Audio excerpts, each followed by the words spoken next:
কোথাও বলে ছোলা ভাজা, কোথাও বলে ছোলা ভুনা, আবার কোথাও বলে ছোলার ঘুঘুনি। যে অঞ্চলের যেই নামই হোক না কেন, জিনিস আসলে একই।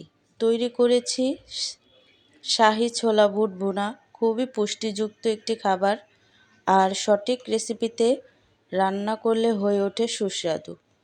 আর আজকে আমি এই রেসিপিটি তৈরি করব।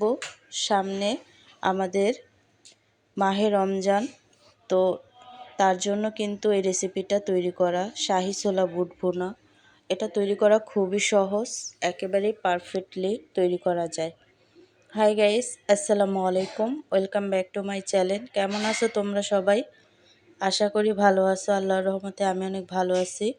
তো গাইস, ছোলা বুট রান্না করার জন্য এখানে আমি ছোলা নিয়ে নিছি পরিমাণ মতো।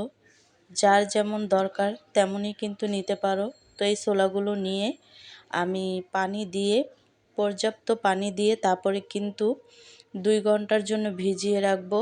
কারণ এই ছোলাগুলো ভিজিয়ে রাখতে হয় অনেকক্ষণ সময় পর্যন্ত, তাহলে দেখা গেছে ছোলাগুলো একেবারে ফুলে ফুলে টইটুম্বর হয়ে যায়। তো ফিরে আসলাম 2 ঘন্টা পরে, দেখো ফুলে কিন্তু ডাবল হয়ে গেছে। এখন আমি সিদ্ধ বসায় দিব এই ছোলাগুলো, আর সাথে দিয়ে দিচ্ছি আলু। যেহেতু ছোলা বোনা, সাথে আলু অবশ্যই লাগবে। তো গাইজ, ভিডিওটি ফার্স্ট থেকে লাস্ট পর্যন্ত দেখতে থাকো, আশা করি ভালো লাগবে। আর ভালো লাগলে প্লিজ একটি লাইক আর একটি সাবস্ক্রাইব করে পাশে থাকবে। তো দেখো, আলু আর ছোলাটা আমি সিদ্ধ করে নেব। তো দেখো, সিদ্ধ করা হয়ে গেছে। তো এই পর্যায়ে আমি অনেকগুলো পানি থাকা অবস্থায় কিন্তু এই ছোলাটা ঝরা দিব।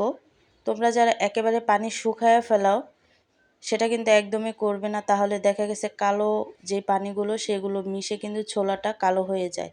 তো এমন পর্যাপ্ত পানি থাকা অবস্থায় ঝরা দিবে। তো ছোলাগুলো রান্না করার জন্য এখানে আমি তেল এবং পেঁয়াজটাকে ভেজে নিচ্ছি, আর দিয়ে দিছি শুকনো মরিচ। তো দেওয়ার পরে এখানে আমি অ্যাড করে দিচ্ছি আদা রসুন বাটা। তো তোমরা যে যেমন ঝাল খাও, যে যেমন মশলা খাও, তেমনই কিন্তু ব্যবহার করতে পারো। তো এখানে আমি সম্পূর্ণ মশলা অ্যাড করে দিচ্ছি। হলুদ গুঁড়ো, মরিচ গুঁড়ো, জিরা গুঁড়ো এবং ধনিয়া গুঁড়ো, আর হচ্ছে স্বাদ মতো লবণ। তো যে যেমন মশলা খাও তেমনই কিন্তু অ্যাড করবে, জালটা তোমরা বুঝে দিবে। দেওয়ার পরে কিন্তু মশলাটাকে আমি একটু ভেজে নিচ্ছি। তো ভেজে নেওয়ার পরে এখানে আমি অ্যাড করে দিচ্ছি ছোলাগুলো। তো ছোলাগুলো দেওয়ার পরে খুব ভালো করে আমি ছোলাগুলোকে উল্টিয়ে পাল্টিয়ে মশলার সাথে খুব ভালো করে মিক্স করে নেব। তো দেখো, এইভাবে করে খুব ভালো করে মশলার সাথে একেবারে মাখা মাখা করে তারপরে কিন্তু মিক্স করে নেব। তো এই পর্যায়ে এসে এখানে আমি যে আলুটা সিদ্ধ করে রাখছিলাম, সেই আলুটা কিন্তু চটকিয়ে তারপরে দিয়ে দিছি। তোমরা চাইলে ছোট ছোট টুকরো করেও কিন্তু দিতে পারো, মাংসে বা কলিজিতে যেভাবে আলুটা অ্যাড করো সেভাবেই কিন্তু এখানে অ্যাড করতে পারো। তো যাই হোক, আলুটা দেওয়ার পরে কিন্তু খুব ভালো করে মাখাজোখা হয়ে গেছে। এই পর্যায়ে এসে আমি সামান্য একটু পানি অ্যাড করে দিচ্ছি, যাতে ছোলাটা একটু ভিজা ভিজা টাইপের থাকে এবং একটু মাখা মাখা টাইপের হয়। যেহেতু যেভাবে ছোলাটা আর কি রান্না করে এবং মুড়ি দেওয়া খেতে অনেকটা ভালো লাগে। তো দেখো, পানিটা দেওয়ার পরে কিন্তু আমি অনেকক্ষণ পর্যন্ত ছোলাটাকে মিডিয়াম আঁচে দমে রাখছিলাম। তারপরে কিন্তু এসে আমি ছোলাটাকে নেড়ে চেড়ে দিছি। তো এ পর্যায়ে এসে এখানে আমি টমেটো অ্যাড করে দিচ্ছি। আর এই টমেটোটা একটু একটু টক লাগে, ছোলাটা খেতে কিন্তু অনেকটা ভালো লাগবে। তো দেখো, টমেটোটা দেওয়ার পরে কিন্তু টমেটোটা গলে একেবারেই জুসি হয়ে গেছে, আর ছোলার সাথে কিন্তু মিক্স হয়ে গেছে, আর ছোলাটাও কিন্তু মাখা মাখা হয়ে গেছে।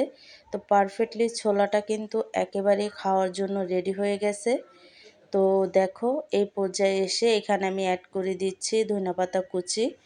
আর ধনেপাতা কুচিটা দিলে স্বাদটা কিন্তু আরেকটু বেশি বেড়ে যায়। তো দেখো, খুব ভালো করে নেড়ে চেড়ে আমি দিচ্ছি। তো দেওয়ার পরে কিন্তু ছোলাটা একেবারেই রেডি। তো আরেকটু নেড়ে চেড়ে আমি পরিবেশন করে নেব। তো দেখো, পরিবেশন করে নিছি, ছোলাটা কিন্তু একেবারেই রেডি খাওয়ার জন্য। আর এই ছোলা দিয়ে যে কোনোভাবেই কিন্তু তোমরা খেতে পারো, যেমন শসা কুচি দিয়ে, টমেটো কুচি দিয়ে বা মুড়ি দিয়ে, যে কোনো আইটেমেই কিন্তু এই ছোলাটা খাওয়া যায়। তো এইভাবে করে কিন্তু আমরা ঘরোয়া উপকরণে ছোলাটা একদমই পারফেক্টলি ঘরে তৈরি করতে পারি। তো যে কোনো সময় কিন্তু তৈরি করতে পারি, যে কোনোভাবে যে কোনোভাবেই কিন্তু তৈরি করতে পারি। তো আজকের রেসিপিটি কেমন লাগছে অবশ্যই কিন্তু কমেন্টে জানাবে। তো অন্য কোনো রেসিপি নিয়ে তোমাদের মাঝে আবার চলে আসব। আজকে এই পর্যন্তই। সবাই সুস্থ থাকবে, ভালো থাকবে। আর এই ছোলা বুটটি ফলো করলে অবশ্যই পারবে। আল্লাহ হাফেজ।